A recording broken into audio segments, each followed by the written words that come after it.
नमस्कार, हुंकार देख रहे हैं आप। एबीपी न्यूज पर हाजिर हूं मैं रुमाना इसार खान। देश के सामने इस वक्त वैक्सीन की सबसे ज्यादा दिक्कत। जब तक वैक्सीन का उत्पादन नहीं बढ़ेगा तब तक कोरोना को मात नहीं दी जा सकती है। यही वजह है कि वैक्सीन का उत्पादन बढ़ाने की कोशिशें लगातार की जा रही हैं। देश ही नहीं बल्कि विदेशों से भी वैक्सीन खरीदने की कोशिश की जा रही है। और इस सिलसिले में अच्छी खबर यह है कि अगले हफ्ते से भारत में लोगों को स्पुतनिक वैक्सीन भी अब लगने लगेगी। और इस बीच आपको बता दें कि केंद्र सरकार ने राज्यों को वैक्सीन की खरीद के लिए ग्लोबल टेंडर जारी करने की छूट दी है, लेकिन अब इसी टेंडर को लेकर केंद्र और राज्यों के बीच टक्कर चल रही है। अरविंद केजरीवाल कह रहे हैं कि केंद्र ने राज्यों को ग्लोबल टेंडर का अधिकार देकर एक दूसरे से लड़ा दिया है। कल देखिए 12 विपक्षी दलों के नेताओं ने चिट्ठी लिखी थी, उसमें भी वैक्सीन की केंद्रीय खरीद की मांग की गई थी। हालांकि इसका एक पहलू यह भी है कि कुछ दिन पहले तक विपक्ष के नेता राज्यों को खरीद की छूट देने की मांग कर रहे थे, और अब जबकि छूट दे दी गई है तो उस पर ऐतराज जता रहे हैं। तो आज की हुंकार इसी मुद्दे पर, लेकिन बहस की शुरुआत से पहले एक रिपोर्ट देखिए आप।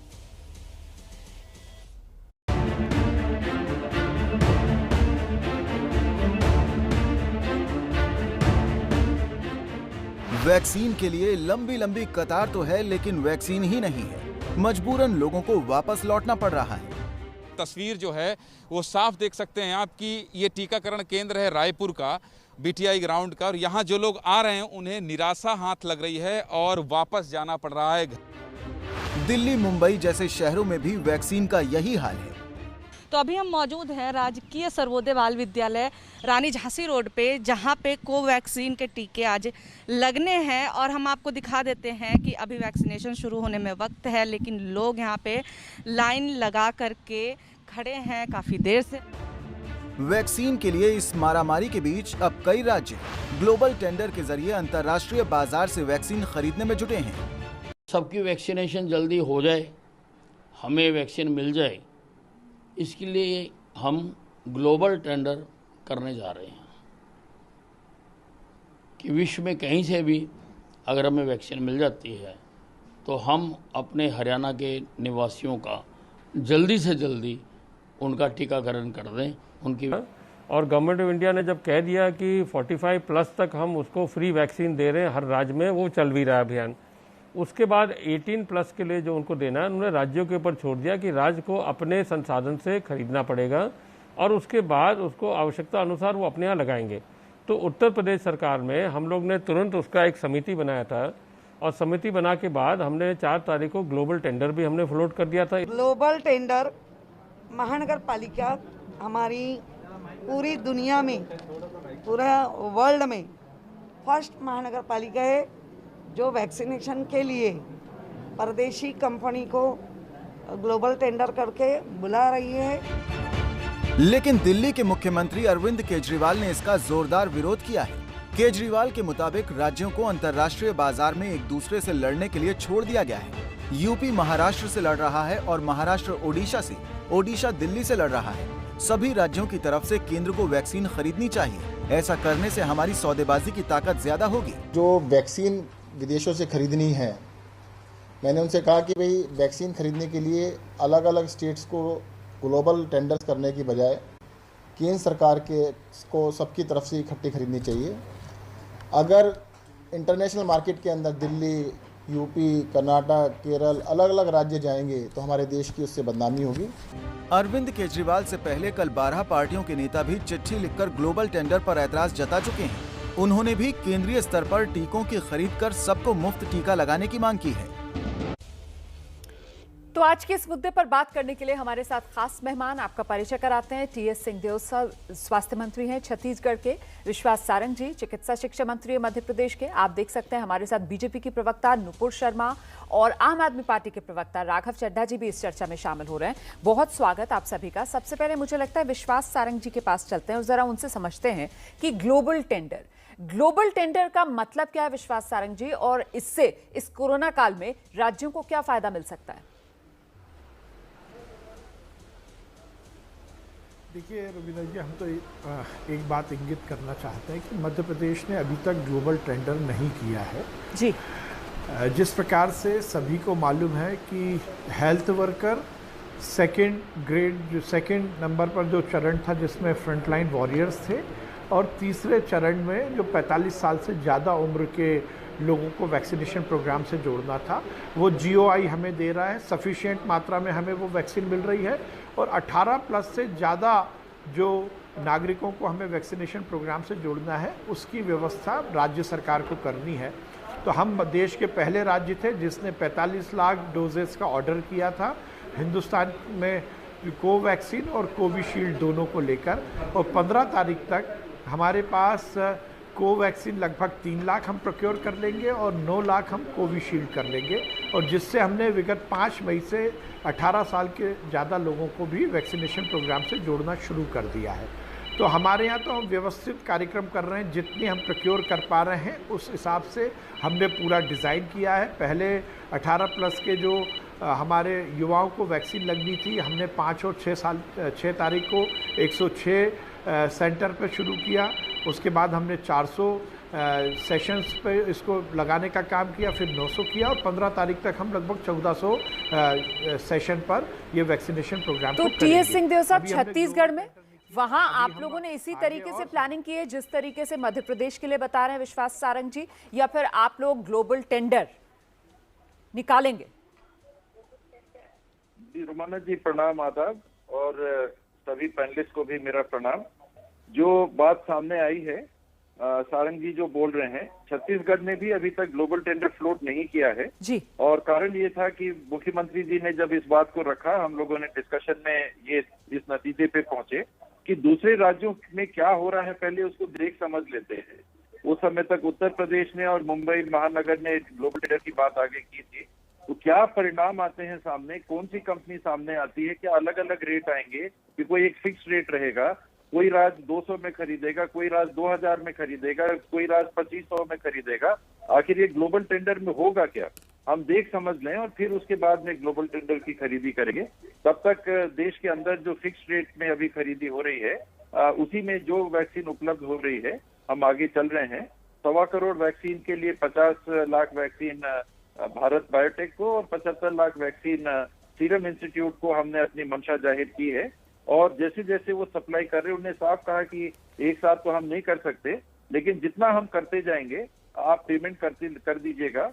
भारत बायोटेक तो हफ्ते 10 दिन की उधारी में भी सहमति में दे रहे हैं। बायोटेक सीरम इंस्टीट्यूट का एडवांस मांगना है, तो जितना वो कोटा कह रहे हैं कि हम इतना देंगे, तो हम उनको एडवांस पेमेंट भी दे रहे हैं उतने वैक्सीन की जितना वो कह रहे हैं, और जितनी वैक्सीन आ रही है वो लग रही है। ठीक, सिंहदेव सर, एक सवाल मेरा आपसे ये था सर कि आपने अभी जिस तरीके से जिक्र किया कि साहब आप लोगों ने भी नहीं किया है अभी ग्लोबल टेंडर फ्लोट, यूपी और महाराष्ट्र की तरफ से बात सामने निकल कर आई थी, तो मैं समझना चाह रही हूँ कि फिलहाल ग्लोबल टेंडर में प्लेयर्स तो घुमा फिरा कर वो 3 ही होंगे ना जिसको मंजूरी दी गई है भारत सरकार की तरफ से, कोवैक्सीन, कोविशील्ड और स्पुतनिक, 3 ही प्लेयर्स होंगे ना सर? ये भी अभी क्लियर नहीं है। ये उस हद तक क्लियर है कि बाकियों को अभी तक ICMR ने अनुमति नहीं दी है। जो आईजी हमारे हैं, इंस्पेक्टर जनरल ड्रग्स के जो हैं, उन्होंने बाकी वैक्सीन को अनुमति नहीं दी है। तो फिलहाल तो 3 बचते हैं, लेकिन इनके रेट क्या रहेंगे? जी, तो विश्वास सारंग जी, फिर इस ग्लोबल टेंडर से मतलब बहुत कुछ हासिल नहीं होगा? ग्लोबल टेंडर मतलब महज एक जुमला ही फिलहाल समझा जाए? किस तरीके से समझा जाए ग्लोबल टेंडर? क्या मतलब, क्या 3 में से एक तो देश की कंपनी है, तो ग्लोबल टेंडर का कोई सवाल नहीं होता। जो बाकी 2 कंपनियां हैं, एस्ट्राजेनेका और स्पुतनिक, ये 2 विदेश में भी इनके समान हैं। तो अमेरिका में मैंने सुना था कि 6 करोड़ वैक्सीन एस्ट्राजेनेका की हैं जो अवेलेबल हो सकती हैं। स्पुतनिक से हमारे भी जनप्रतिनिधि हैं, पहचान के लोग हैं, वरिष्ठ पार्टी के साथी हैं, इन लोगों ने संपर्क साध रखा है, एम्बेसी से संपर्क साध रखा है। तो वहां से जो खबर है कि स्पुतनिक के पास लगता है कि स्टॉक पर्याप्त है, लेकिन रेट मध्य प्रदेश को किस रेट में देंगे, छत्तीसगढ़ को किस रेट में देंगे, यूपी को किस रेट में देंगे, बॉम्बे को किस रेट में देंगे, दिल्ली को किस रेट में देंगे, आखिर इस पर एक रूपता होनी चाहिए।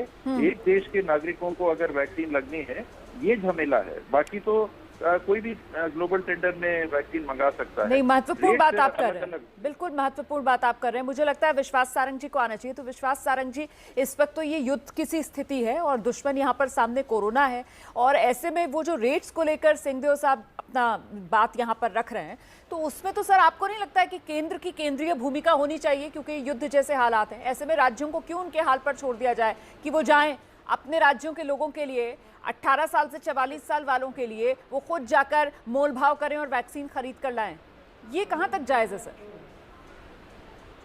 नहीं देखिए रोमाना जी, इसमें कहीं मोल भाव की बात नहीं है। मैं तो केंद्र सरकार को बधाई दूंगा, उनने बहुत ही साइंटिफिक तरीके से इस पूरे वैक्सीनेशन प्रोग्राम को डिज़ाइन किया है। रोमाना जी, मैं आगे के भविष्य को लेकर बात करता हूँ। आगे दुनिया के सामने ये एक बड़ा उदाहरण पेश होगा कि 137 करोड़ के देश में किस ढंग से हम साइंटिफिक तरीके से वैक्सीनेशन प्रोग्राम को कर रहे हैं। देखिए हेल्थ वर्कर, जो आज बात चल रही है कि सेकेंड वेव जो आई है उसमें हेल्थ वर्कर कंपैरेटिवली संक्रमित नहीं हुए, उसका बहुत बड़ा कारण है कि मोदी जी की सरकार ने सभी हेल्थ वर्कर को पहले चरण में वैक्सीनेशन से जोड़ा, दूसरे चरण में फ्रंटलाइन वॉरियर्स को जोड़ा।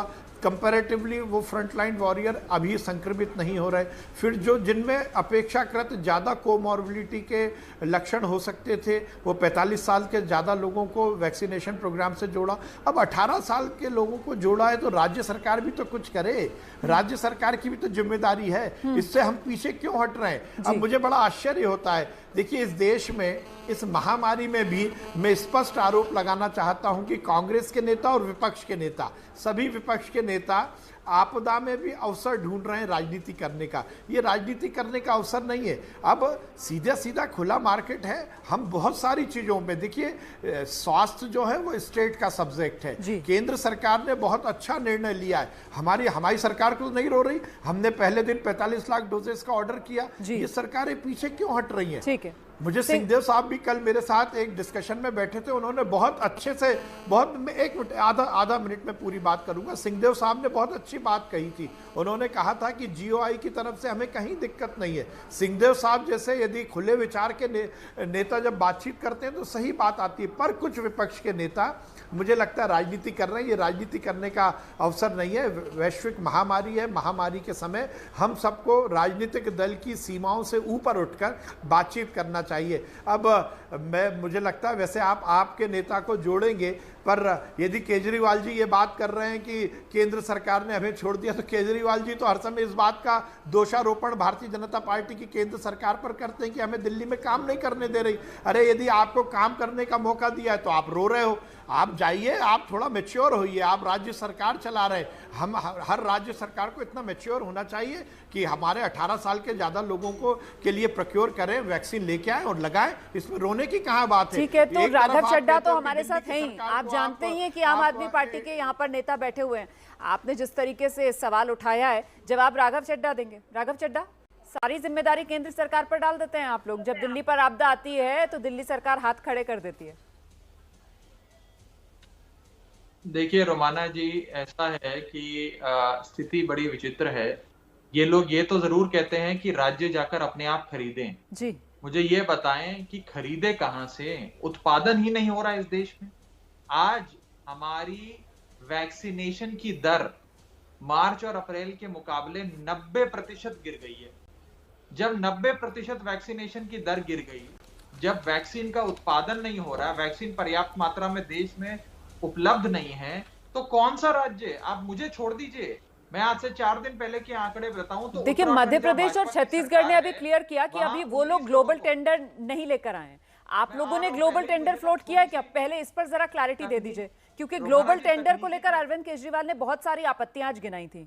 आप बताइए ना, पहले ग्लोबल टेंडर निकाला है क्या?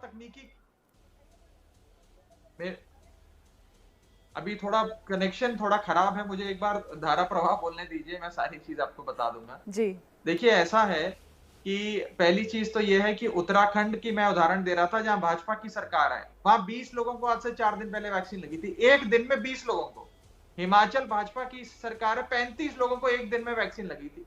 अगर 20-20, 30-30 लोगों को करके आप लोग वैक्सीन लगाओगे तो 135 करोड़ की आबादी वाले देश में कैसे लोगों को वैक्सीनेट कर पाओगे? नंबर 1। जहां तक ग्लोबल टेंडर की बात है, मैं आपको एक चार्टेड अकाउंटेंट होते हुए एक अर्थशास्त्र के हिसाब से आपको समझाने का प्रयास करता हूं।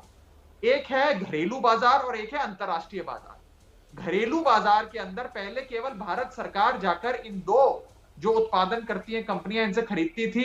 भारत सरकार का बोलबाला था, भारत सरकार जो प्राइस था उसे निर्धारित करती थी और कहती थी कि तुम्हें बेचना है तो बेचो। ये दोनों कंपनियां मजबूर होकर बेचती थी। अब इन्होंने इस पूरी मार्केट को एक बायर्स मार्केट से सेलर मार्केट बना दिया। इतने सारी कंपनियां, इतने सारे राज्य, इतने सारी यूनियन टेरिटरीज अब मिलकर जाएंगी इनके पास और एक दूसरे के खिलाफ बोलियां लगाएंगी। तो फायदा कंपनी का, नुकसान राज्य का। इसी हिसाब से अंतरराष्ट्रीय बाजार में अगर भारत देश एकजुट होकर, एक यूनिट बनकर, एक एजेंसी बनकर, एक देश बनकर अंतरराष्ट्रीय मंच पर जाकर फाइजर या मॉडर्ना से ये वैक्सीन खरीदता तो कम पैसे में ज्यादा वैक्सीन हमारे देश में आ पाती। आज हमारे 28 राज्य और 8 यूनियन टेरिटरीज अकेले जाएंगे। ठीक कुल है मिलाकर ये 36 सर, दिल्ली ने ग्लोबल टेंडर अंतरराष्ट्रीय फ्लोट किया है अभी बाजार तक में या नहीं, ये तो बता जाकर दीजिए। एक दिल्ली दूसरे ने के ग्लोबल खिलाफ टेंडर बोली फ्लोट किया है अभी और तक, ये हाँ वैक्सीन या ना? खरीदने की कोशिश करेंगे। दिल्ली ने किया है ग्लोबल टेंडर फ्लोट अभी तक, हाँ या ना? नहीं, बिल्कुल। अरे हम तो कर रहे हैं, मैं तो कह रहा हूं आपको कि अब तो मजबूरी में हर राज्य को करना पड़ेगा।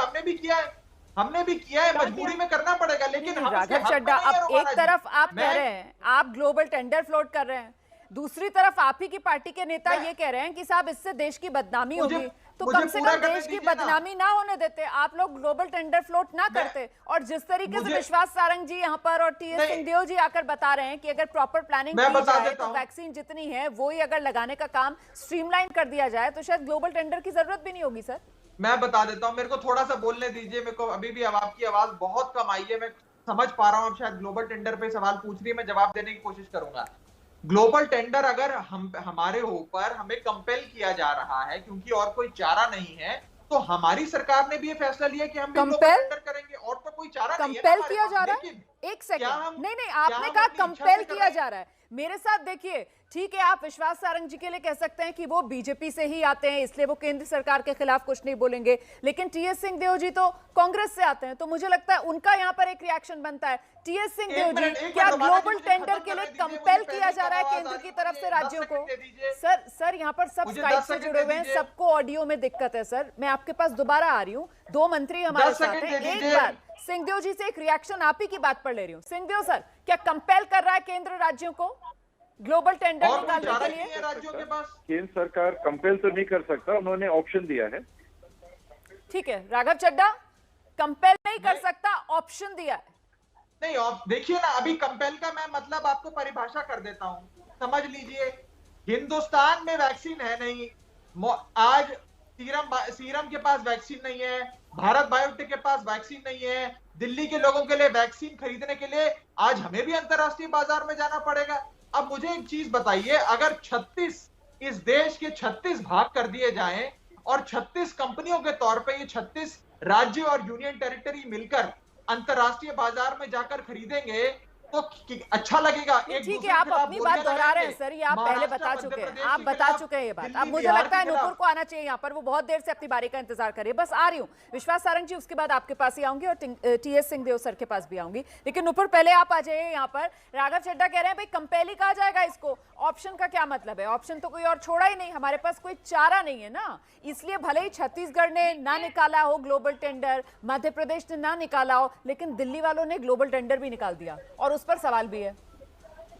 सबसे पहले कहूंगी कि तकनीकी खराबी है और निकालने वाले हैं, निकाल चुके हैं, निकाल लेंगे के बीच में आपके सवाल का जलेबी जवाब मिला आपको।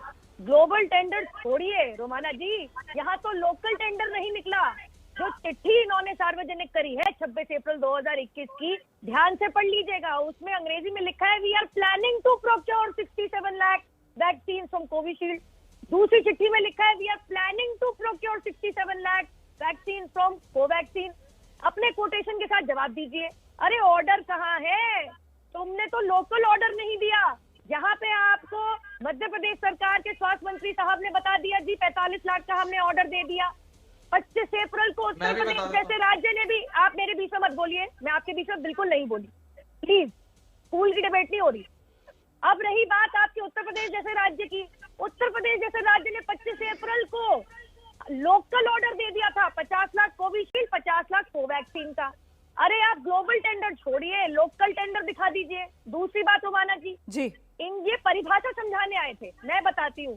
मंजूरी और मजबूरी में बहुत बड़ा अंतर होता है, और ये आपस में विपक्षी दल आपस में डिसाइड कर ले क्या चाहते हैं। कभी सोनिया गांधी जी कहती हैं कि भैया यूनिवर्सल पॉलिसी होनी चाहिए, वहीं पे राहुल गांधी कहते हैं कि भैया राज्य सरकार को हक दीजिए, वो डिसाइड कर ले। हाँ। कहीं पे विपक्षी दल के नेता कहते हैं कि भैया केंद्र सरकार की जिम्मेदारी बनती है, वहीं पे शशि थरूर आके क्या कहते हैं, ओपन मार्केट कर दीजिए, competition ये बहुत वैलिड पॉइंट है इस वक्त जो नूपुर उठा रही है यहाँ पर। तो टीके के ग्लोबल टेंडर को लेकर ये पूरी टक्कर है। राज्य कह रहे हैं कि वैक्सीन का बाजार सजा दिया गया है केंद्र की तरफ से और राज्यों को बीच मझधार छोड़ दिया गया है। लेकिन सिंहदेव सर, सवाल ये पूछा जाएगा विपक्ष से कि साहब चित भी मेरी पद भी मेरी वाली राजनीति आप लोग तो कर रहे हैं। पहले खुद आप ही की पार्टी के नेता ये कह रहे थे कि साहब वैक्सीन खरीदारी सीधे राज्यों पर छोड़ दीजिए, राज्य अपनी जरूरत के हिसाब से खरीदारी कर लेंगे। ऐसे कैसे सर? रुमाना जी, एक तो हम लोग अलग अलग राजनीतिक दल के प्रतिनिधि होते हैं, और जब राजनीतिक दल के प्रतिनिधि होकर जिम्मेदारियां भी निभाते हैं तो कहीं न कहीं राजनीतिक बयानबाजी या राजनीतिक पहलू भी सामने आ ही जाते हैं जी। ये मामला चालू कहाँ से हुआ? आप याद करेंगे कि बिहार में जब चुनाव हो रहे थे तो वहाँ ये घोषणा हुई कि वैक्सीन राज्य सरकार फ्री में उपलब्ध कराएगी। उस समय तक केंद्र सरकार ने कोई नीति नहीं बनाई थी कि वैक्सीन उपलब्ध तो कराएंगे, लेकिन कौन उसका पैसा देगा, कोई चीज बात स्पष्ट नहीं थी। आगे हम एकदम से बढ़ेंगे तो हम केंद्र के बजट पे आ जाते हैं। केंद्र के बजट में ये पहली बार ये स्पष्ट हुआ कि 35,000 करोड़ वैक्सीनेशन के लिए, कोविड कोरोना के वैक्सीनेशन के लिए प्रावधानित किए गए हैं, और माननीय सीतारमण जी ने ये भी कहा कि और पैसों की जरूरत होगी तो हम उपलब्ध कराएंगे। तो एक ये स्थिति बनी, क्योंकि इस घोषणा के पहले केंद्रीय स्वास्थ्य मंत्री जी ने एक दिन ये बयान दिया था कि वैक्सीनेशन फ्री होगी, और फिर शाम को उन्हें परिमार्जित कर दिया था कि एक वर्ष के लिए अभी चालू कर रहे हैं, फ्री होगी। फिर बजट आया, तो जब केंद्र सरकार की ओर से ये घोषणा हुई कि ये बजट में 35,000 करोड़ का प्रावधान कर दिया गया और भी राशि लगेगी तो हम करेंगे, तो केंद्र ने जवाबदारी ले ली और राज्यों को आर्थिक रूप से ये राहत थी कि हमको अपने तंग शुदा बजटों में से हमको इसके लिए पैसे नहीं देने पड़ेंगे, केंद्र सरकार ने जिम्मेदारी ले ली है। फिर जब बात आगे बढ़ी और 18 साल तक की वैक्सीनेशन नहीं हो रहा था, 60 से ऊपर का चला, फिर 45 से ऊपर कोमॉर्बिड चला, फिर 45 से ऊपर सबका चला, और जब ये बयान आया कि वैक्सीन की कमी नहीं है, और उसके साथ ये बयान आया कि नहीं वैक्सीन की कमी नहीं है, सबके लिए खोल दीजिए, यहाँ से स्थिति बिगड़ने लगी। और मुझे लगता है कि कहीं ना कहीं आलोचना के सामने केंद्र सरकार ने, जो सारंग जी कहने में उनकी बात से उस हद तक सहमत हूँ, एक साइंटिफिक तरीके से वैक्सीनेशन के प्रोग्राम को रोल आउट किया जा रहा था। वैक्सीनेशन की कमी थी, वैक्सीन की कमी थी, आपने कहा कि किसको पहले देना, 18 साल को भी दे सकते थे, आप 80 साल को भी दे सकते थे, आपने कहा कि नहीं जो सबसे ससेप्टेबल वर्ग होगा, व्यक्ति होगा, हम उनको पहले देंगे, तो एक साइंटिफिक आधार हो गया। फिर आपने कहा कि सबसे ससेप्टेबल कौन हो सकता है, जो कोमॉर्बिड भी है, जिनको दूसरी भी बीमारियां हैं, तो 60 से ऊपर सबको और 45 से ऊपर कोमॉर्बिड को। फिर जब वैक्सीनेशन का क्रम चला तो आपने कहा कि अब 45 से ऊपर सबको। तो यहाँ से जब साइंटिफिकली चल रहा था तो आलोचना के दबाव में ये नहीं करना था कि चलिए आप हमारी आलोचना कर रहे हो तो अब चलो राज्य सरकार जाए। ये आपने बहुत इंपॉर्टेंट पॉइंट रेज किया है सर, मुझे लगता है इस पर विश्वास सारंग जी को आना चाहिए। विश्वास सारंग जी, क्या मजबूत सरकार विपक्ष के दबाव में आकर मजबूर हो गई? ये बड़ा सवाल है जो सिंहदेव सर उठा रहे हैं, क्योंकि सर जब इतने साइंटिफिक अप्रोच के साथ आप लोग आगे बढ़ रहे थे, फिर आखिरकार ऐसी क्या मजबूरी आ गई सर कि 1 मई से 18 साल से ज्यादा उम्र के सब लोगों के लिए आपने वैक्सीनेशन तो खोल दिया, लेकिन आपने देश को टीकाकरण के मामले में उम्र के हिसाब से बंटवारा कर दिया कि 45 साल तक वालों के टीकाकरण की जिम्मेदारी तो केंद्र की है, लेकिन 18 से 45 साल के अब अगर आप हैं तो फिर राज्य सरकारों पर उसकी जिम्मेदारी। क्या वो 18 से 45 साल वाला केंद्र सरकार को नहीं चुनता है सर? नहीं रुमाना जी, सिंहदेव साहब ने जो बात बोली, चलिए मैं इसीलिए सिंहदेव साहब का बड़ा आदर करता हूं कि उन्होंने इस बात को तो स्वीकार किया कि बिना वजह के से विपक्ष के नेताओं ने आलोचना की मोदी जी की या हमारी सरकार की, इसको कांग्रेस के प्रतिनिधि के रूप में माना। और सिंहदेव साहब का मैं आदर इसीलिए करता हूं कि वो बहुत ही शुद्धता के साथ अपनी बात को रखते हैं। बात यही आती है रोमाना जी कि वैक्सीनेशन प्रोग्राम हो या वैक्सीन की बात हो, लॉकडाउन लगाने की बात हो या लॉकडाउन विड्रॉ करने की बात हो, आप एक भी विपक्ष का बयान बता दीजिए जो जिम्मेदारी का निर्वहन करते हुए उन्होंने दिया है। दूसरी बात, जहां आप कह रहे हैं कि हमने अलग अलग वर्गों में क्यों बांट दिया, या सिंहदेव साहब ये बोल रहे हैं कि 18 वर्ष को हमने क्यों खोल दिया, आप पूरी दृढ़ता के साथ सिंहदेव साहब ये बात बोले। मैं बोल रहा हूं, मैं भी एक राज्य में छोटा सा काम करने का मुझे जिम्मा मिला है। मैं ये बात कहना चाहता हूं कि 18 साल के वर्ग की यदि ओपनिंग हुई है, उनको यदि वैक्सीनेशन प्रोग्राम से जोड़ा है, तो 45 साल से ज़्यादा लोगों के वैक्सीनेशन प्रोग्राम में कोई भी अंतर नहीं आया है, उसमें कमी नहीं आई है। मैं इंगित कर रहा हूं, पूरी अथॉरिटी के साथ कह रहा हूं, हमारे प्रदेश में 45 साल से ज़्यादा उम्र की जो वैक्सीन का प्रोग्राम था वो सुचारू चल रहा है। हमने 18 साल को और जोड़ लिया। जहां तक आप बोल रही हैं कि क्यों राज्य सरकार पर डाल दिया, तो राज्य सरकार की जिम्मेदारी है। यदि हम सरकार में हैं तो निश्चित रूप से मध्य प्रदेश की जनता की जान बचाने की जिम्मेदारी हमारी है। फिर हम डर क्यों रहे, हम सोच क्यों रहे? राघव चंद्रा जी इतनी बड़ी बातें कर रहे हैं। नहीं सर, एक मिनट राघव चड्ढा के पास मैं जा रही हूँ, लेकिन आप उससे पहले बताइए कि आप बार बार कह रहे हैं कि केंद्र के साथ साथ राज्य सरकारों की भी जिम्मेदारी है। अब प्रधानमंत्री तो नया फॉर्मूला निकाल कर लेकर आए हैं, प्रधानमंत्री PM to DM minus CM। अब बताइए आप मुझे, ये फॉर्मूला कहां से आ गया? इस फॉर्मूले से हासिल क्या हो जाएगा सिवाय राजनीतिक आरोप प्रत्यारोप के? इस फॉर्मूले से क्या हासिल होगा सर इस कोरोना काल में? PM to DM minus CM, ये फॉर्मूला क्या है सर? इससे तो और सियासी कलेश बढ़ेगा और कुछ नहीं होगा सर। रोमाना जी कलेश केवल ममता जी कर रही हैं। ध्यान रखिए, PM to CM पहले हो चुका है। PM की डायरेक्ट 2-2 बार देश के मुख्यमंत्रियों से बात हो चुकी है। मैं तो कह रही हूं सर, PM to DM भी हो जाता, साथ में CM को भी जोड़ लेते। सवाल तो इस पर है कि PM to DM minus CM हो गया ना सर। अभी तो एक ममता बनर्जी ने सवाल उठाया है, बाद में कल को और भी सवाल उठेंगे, और ये तो आप सीधे सीधे DM को बलि का बकरा बना रहे हैं क्या? मतलब DM क्या कर लेगा सर बिना राज्य सरकार के? बात अपनी पूरी करने देंगे तो अच्छा लगेगा। आइए प्लीज आइए। अच्छा ठीक है, आप यदि मुझे अपने क्वेश्चन का मुझे जवाब प्लीज मुझे आप बोलने नहीं दे रही है। मैं फिर निवेदन कर रहा हूं मैं फिर निवेदन करना चाहता हूं रोमाना जी, बात दिक्कत यही आ रही है, क्यों ममता बनर्जी को इतना गिल्टी हो रही है और इतनी अपराध बोध से या इतनी इनसिक्योरिटी क्यों उनको लग रही है कि देश का प्रधानमंत्री क्या आपके राज्य के कलेक्टर से या DM से बात नहीं कर सकता?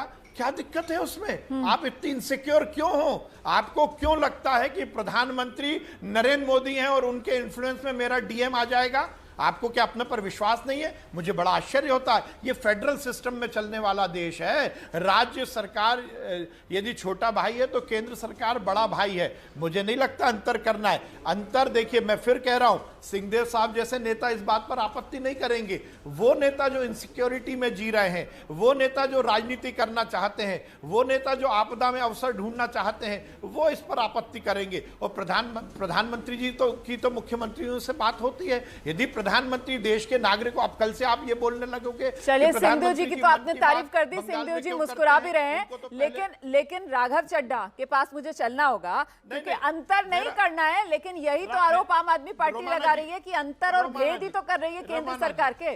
सर एक मिनट जरा राघव चड्ढा को सुन लीजिए, फिर आपके पास ही दोबारा आ जाऊंगी, आपके पास दोबारा 30 सेकंड। अच्छा ठीक है, 30 सेकंड ले लीजिए जल्दी से।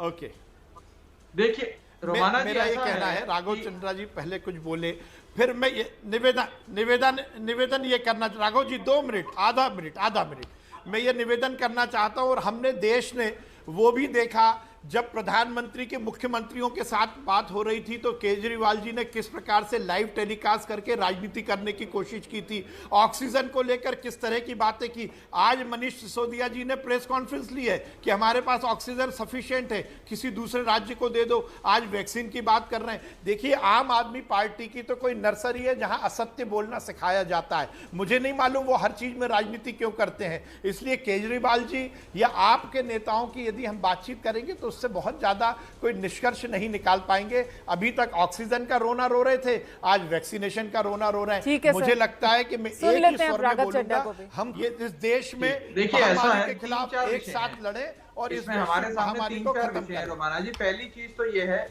एक जिम्मेदार सरकार होते हुए अगर भाजपा जिम्मेदार होती थोड़ी भी तो ये बात समझती, अगर कम निकम्मी और थोड़ी जिम्मेदार ज्यादा होती, कि जितनी ऑक्सीजन की खपत थी हमने मांग रखी, हाई कोर्ट सुप्रीम कोर्ट ने हमारी मांग स्वीकारी, हाई कोर्ट सुप्रीम कोर्ट ने इनकी सरकार को, केंद्र सरकार को लताड़ा और हमें ऑक्सीजन मुहैया कराई। जब हमारा संक्रमण दर आधा हो गया दिल्ली में लॉकडाउन और अन्य कोविड अप्रोप्रिएट बिहेवियर के चलते, तो हमारी ऑक्सीजन की खपत भी कम हो गई। जब खपत कम हो गई तो इतनी ऑक्सीजन हम अपने पास क्यों रखें?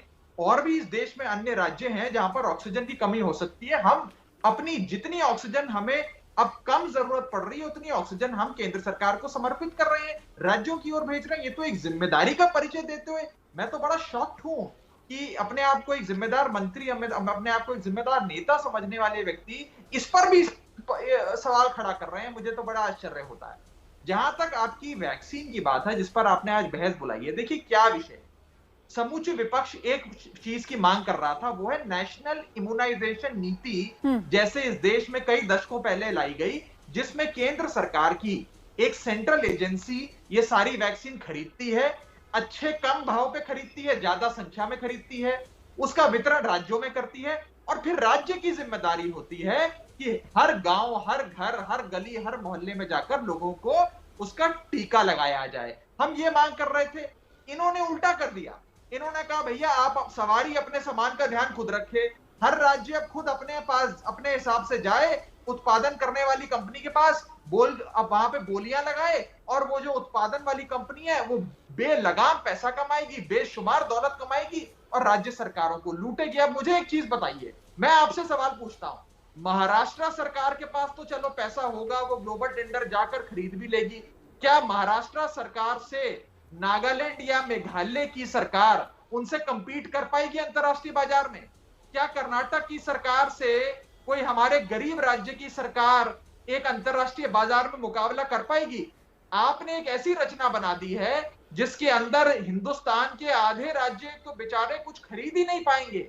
और दूसरी चीज, मुझे एक बात बताइए, ये हर चीज में one nation one tax, one nation one policy, न जाने क्या क्या कहते हैं। अरे भाई, एक राष्ट्र बनके अगर हम अंतरराष्ट्रीय बाजार में जाते वैक्सीन खरीदने तो सस्ती मिलती, ज्यादा अच्छी क्वालिटी की, बढ़िया क्वांटिटी में मिलती। और एक चीज और सुन लीजिए, जो ये लोग बात करते हैं वैक्सीन, अगर रोमाना जी आखिरी बात कह रहा हूं, ध्यान से सुनिएगा, अगर दिल्ली और मुंबई की कुल आबादी को आप जमा कर लें, उनको अगर वैक्सीन लगानी हो, उस वैक्सीन, उतनी वैक्सीन इन लोगों ने, भारत सरकार ने एक्सपोर्ट कर दी। सर वो तो 2 दिन से आपके इन आरोपों का जवाब दे रहे हैं ना सर, वो 2 दिन से आपके इन आरोपों का जवाब दे रहे हैं जो विदेश एक्सपोर्ट करने वाली आप बात कर रहे हैं कि कुछ एड का हिस्सा था 1 करोड़ 7 लाख के करीब और बाकी जो है वो कमर्शियल और लाइसेंसिंग लायबिलिटीज थी, उसके वो जवाब लगातार दे रहे हैं। आइए नुपुर जवाब देना चाहती हैं अब सिलसिलेवार ढंग से आपके सवालों का। जी मैं 3 चीज कहूंगी। एक तो राघव जी और आम आदमी पार्टी का जो दायरा है वो दिल्ली मुंबई से बाहर नहीं निकलता, देश में और भी शहर हैं, उनको भी उतनी ही जरूरत है टीकों की।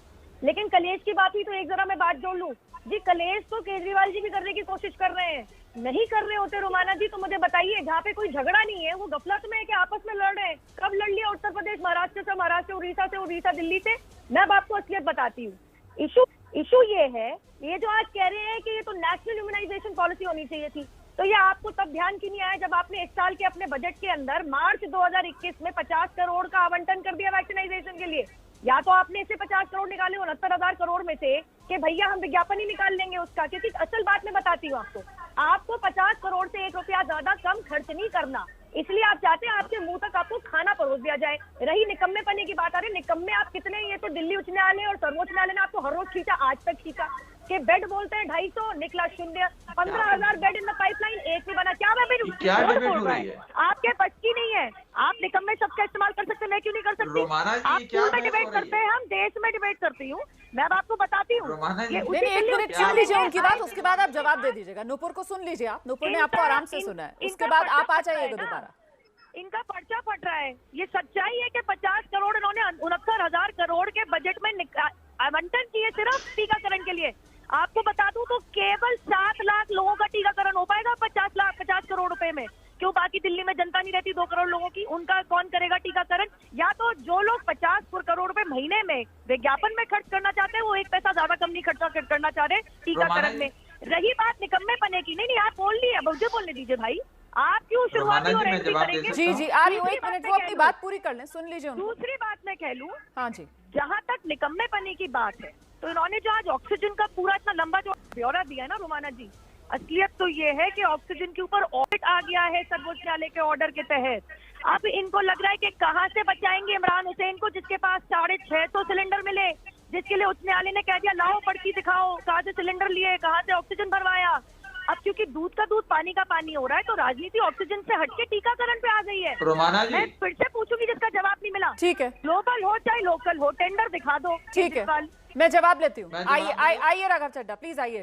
देखिए, ये तो इतना ज्यादा झूठ आपके चैनल पर भाजपा बोलती है और पूरे देश में बोलती है। अब इन्होंने इमरान हुसैन का नाम लिया, हमारी पार्टी के मंत्री हैं।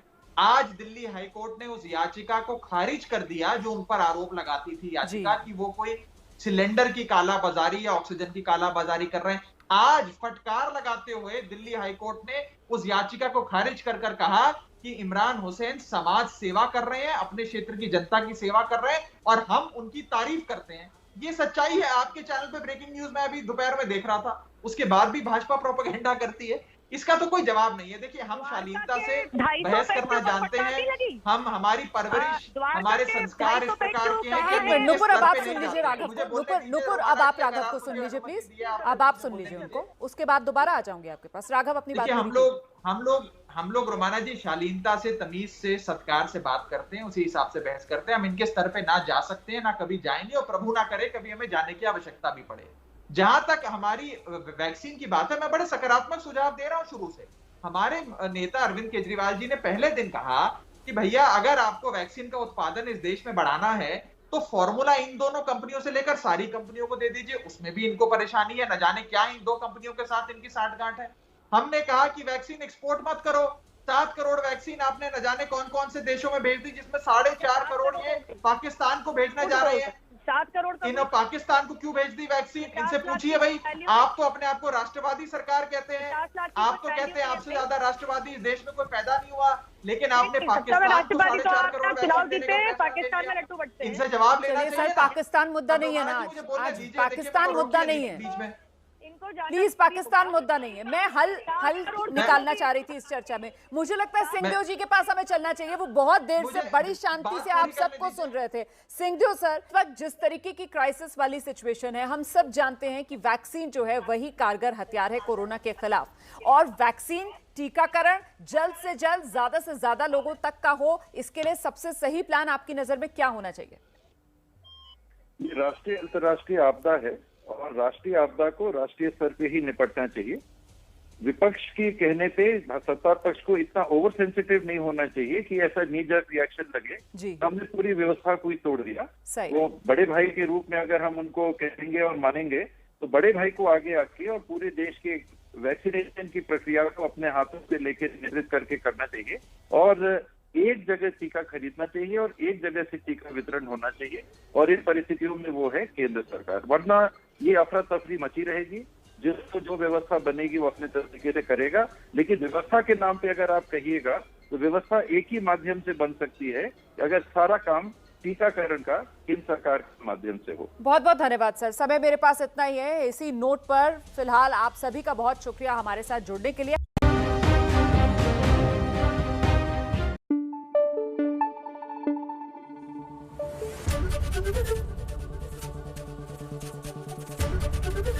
एबीपी न्यूज आपको रखे आगे।